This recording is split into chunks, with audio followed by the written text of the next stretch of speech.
dans l'histoire. Alors, mais l'histoire retient que au Sénégal, Tchaf Khemna. maa fi bi yàqu na. Yatet.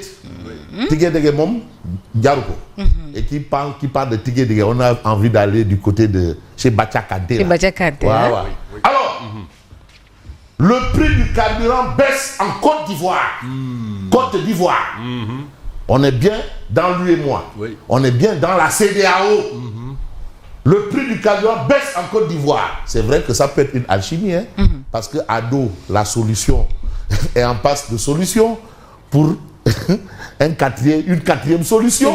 Bref, on ne va pas rentrer dans les méandres. On va rester dans l'actualité. Le prix du carburant baisse en Côte d'Ivoire. Mais le Sénégal à la traîne. Comparaison, certes, n'est pas raison. La raison étant Hélène et l'émotion nègre. Mais évitons de faire dans des négreries. Attention, des négreries. Attention, on va essayer de transcender la notion transcendantale. Monde sensible vers le monde intelligible. Repartir du monde intelligible et revenir vers le monde sensible. Tout en retenant que parfois nos sens peuvent nous tromper. Oui. Alors, le prix du carburant baisse en Côte d'Ivoire, le Sénégal à la traîne. Qu'est-ce qui se passe? Pourquoi ça coince? Pourquoi le Sénégal ne fait pas comme la Côte d'Ivoire? Ça, c'est des questions. Hein. Est-ce que le Sénégal est tenu de faire comme la Côte d'Ivoire? C'est des questions. En tout cas, une baisse, elle est toujours la bienvenue. Aujourd'hui, dès qu'on dit baisse, tout le monde est content. C'est la fête au village. Bon, dans d'autres cieux, par exemple, dans le monde occidental, ils vont dire on pète du champagne. C'est pour dire que nous sommes contents, tout simplement. Hein? Voilà. Alors, le super samplon qui est de 855 francs en roue passe à 830 francs CFA en Côte d'Ivoire. Le litre de gasoil qui était de 700 francs est de 675 francs CFA maintenant. Voilà un peu les informations de Tribune. Cette baisse du prix du carburant intervient pour la deuxième fois en Côte d'Ivoire cette année. Donc c'est un exploit. Mais pourquoi ne pas parler aussi des exploits? Pourquoi ne pas envier? Parce que ce n'est pas un crime d'envier l'autre. C'est pas un crime. Mais on peut en parler. Même si nous soyons fiers. Comme on a parlé de résilience. On va faire la résilience. On a parlé de résilience. Hein? C'est Tcheloumak. Oui, bien sûr. Ah, voilà. Oui. Bon. Le Sénégal, producteur de pétrole, quand même, n'envisage pas, pour le moment, de baisser une baisse du prix du carburant. Du moins, aucune annonce n'a été faite en ce sens, malgré les réclamations des populations. Bon, c'est vrai qu'on a entendu Biram Souley parler de la baisse des coûts de l'électricité. Mais il y a eu la réaction de M. Habib Aïdara, secrétaire général de Sutelec, qui est un syndicat hégémonique, et qui dit que l'on baisse. Voilà. De quoi il parle? C'est en tout cas la parole de l'un contre celle de l'autre. L'autre point, c'est quoi? L'emploi des jeunes. Interrogation. Mais que sont devenues les promesses de Diomaye et Sonko? Emploi des jeunes. Tu sais, j'ai l'impression que c'est ça qui est souvent utilisé pour arriver. On promet toujours. Et Gorgui national, international, universel, mondial, Abdoulaye Wade nous a toujours fait comprendre que les promesses n'engagent que ceux qui y croient. Bon, est-ce que ça doit être le cas? De toutes les façons, on parle toujours de l'emploi des jeunes. On promet aux jeunes du travail. Parce que le problème, c'est à ce niveau. Mais que sont devenues les promesses de Diomaye et Sonko? Voilà la situation. Une autre situation, Carabiné de chez Carabiné, dans Tribune Quotidienne. Mais la presse, ban Yo, Man, Nyom Maba. Parce que la presse là, les gens ne voient que ceux qui apparaissent. Mais derrière, mais non, c'est tout un monde derrière. C'est tout un stade. Il y a des chauffeurs, il y a des techniciens de surface. Bien sûr. Il y a des techniciens vidéo, techniciens audio. Il y a des secrétaires, il y a des assistants, il y a des... c'est d'abord moins que community management. Community, community management. Supplématie, quoi? Community management. Voilà, tous ces gens-là. Nous ne sommes que la partie visible de l'iceberg, c'est ça? C'est ça. Mais la situation est carabinée. Parce qu'il faut mettre ça dans justement la crise. ne faut pas mettre les médias de côté. Mais cette fois-ci, c'est une crise provoquée. Programmée. Entretenue à dessein. Notariée. Notifiée. Due à l'incompétence notoire, notifiée et notariée. Voilà. Oui. Notamment la presse. Oui. Et voilà la situation. Oui. Voilà bon. Bien sûr. Non, c'est-à-dire il faut qu'on fasse, c'est-à-dire au moins un mois que sur tous les plateaux, les gens s'habillent en noir. Parce que c'est le pays. Non, la réponse est trop en noir ou en rouge. La réponse est trop molle. Mais c'est compliqué. Je ne sais pas pourquoi. Est-ce que c'est seulement pour la presse? Je ne crois pas. Parce qu'aujourd'hui, il y a la rentrée des classes, on parle de bourde. Les écoles ont démarré.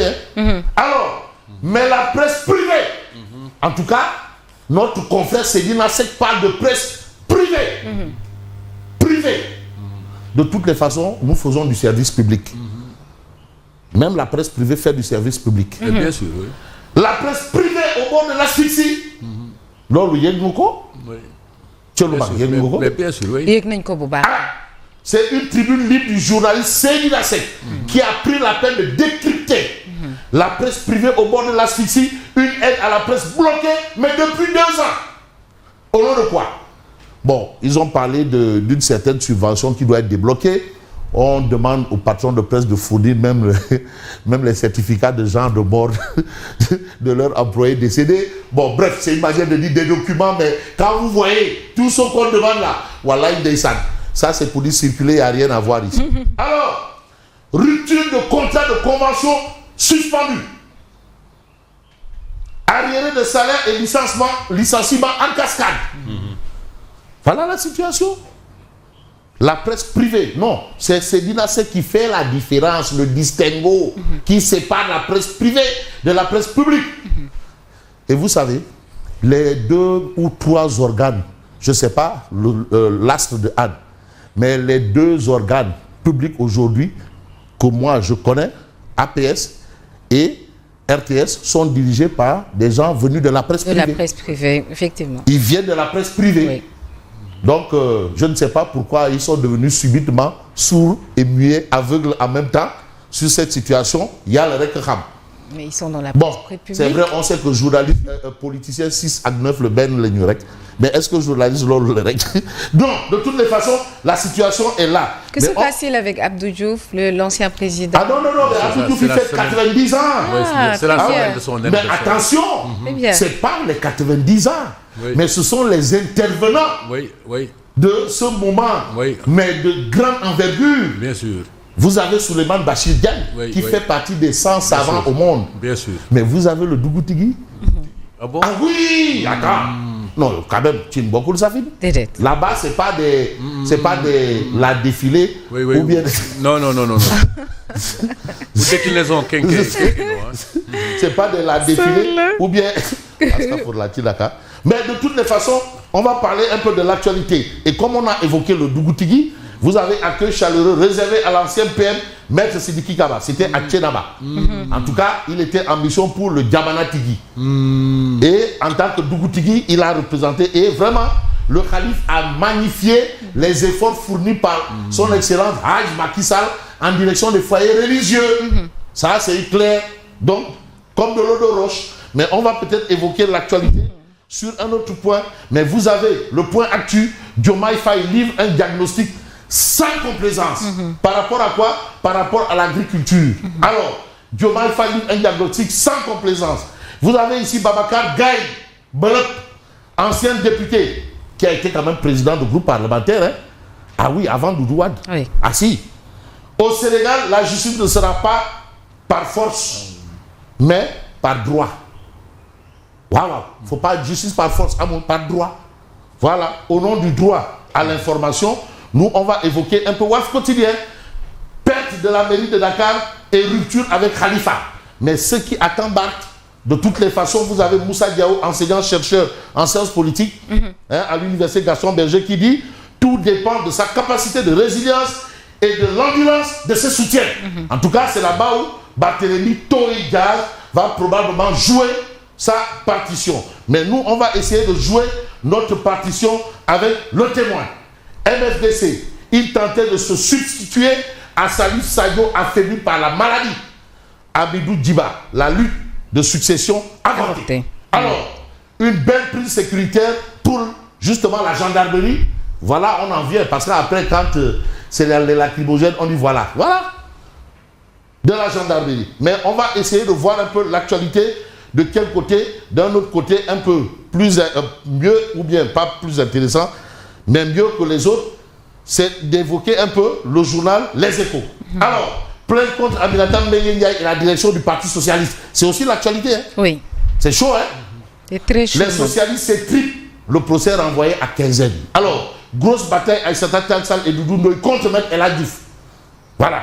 L'initiative pour la refondation du PS continue de récolter des motions de soutien. Ça, c'est la situation au sein du Parti Socialiste. Mais vous avez affaire contre Mambay Niang. Affaire contre Mambay Niang. Mais les véritables motifs du rejet du rabat de Sonko. Et c'est les Échos qui nous font l'écho de cette actualité. Les avocats de la défense avaient soulevé 4 moyens. 4. Pour les hauts magistrats, Sonko et ses avocats veulent remettre en cause le raisonnement de la Cour et faire rejuger l'affaire contre Mambay Niang. Selon les chambres réunies, le mémoire des avocats de la défense a été déposé, mais hors délai. Voilà encore une autre situation. Situation oblige, on va peut-être voir ce que nous livre le peuple quotidien. Rapport explosif sur l'accusateur de la Diop. Le modus operandi de blanchiment de 3 milliards de francs CFA de Mohamed Dieng. Et si on voit un peu cette situation, on aura peut-être de quoi s'inquiéter. Mais quand on dit Odia, Oumar Diakité, Odia devrait probablement être là. Je ne sais pas si Odia est là. Qu'à cela ne tienne, on va peut-être voir Vox Populi, les révélations de Mamadou Léopold Mbaye de Tahaou Sénégal sur l'élection d'Abbas Fall à la mairie de Dakar. C'est le revirement de dernière minute de Barth qui a affaibli l'opposition. Mais vous avez Moussa Niang de Gamsebok sur l'élection d'Abbas Fall comme maire de la capitale. Mais Dakar est victime d'un hold-up politique. Parce que Moussa Niang dit, à moins que le président Moussa Niang de Gamsebok, le président Diomaye, garant des institutions, a choisi de féliciter un maire en sursis, alors même que la Cour suprême n'a pas encore tranché. Il l'a déjà félicité. Donc c'est un peu ce qu'on peut retenir de l'actualité de ce matin. En attendant, je vous dis merci. Mais attendez, Astafourla. Odia, il est là, hein? Ah, Odia est là. Oui, oui. Présidence de l'équipe Fagnon de Lugano. Ablaye Sow, Poutine, prend les commandes du Ndiamour. L'ambition est de remonter en Ligue 1. Qui moi se touche Omar Al-Fouti. Son frère et mon ami Ndiogu Sow de Malika. Odia, il est là, de ce côté. Se touche Omar Al-Fouti. Ablaye Sow Poutine, c'est le fils spirituel et fils de sang de Tierno Bachir Tal. Alors, Odia, Forum africain sur le système alimentaire, Good Work, ça c'est Kagame et Diomaye qui vendent à manger. Sur les restos sociaux, je me nourris maintenant de ces paroles.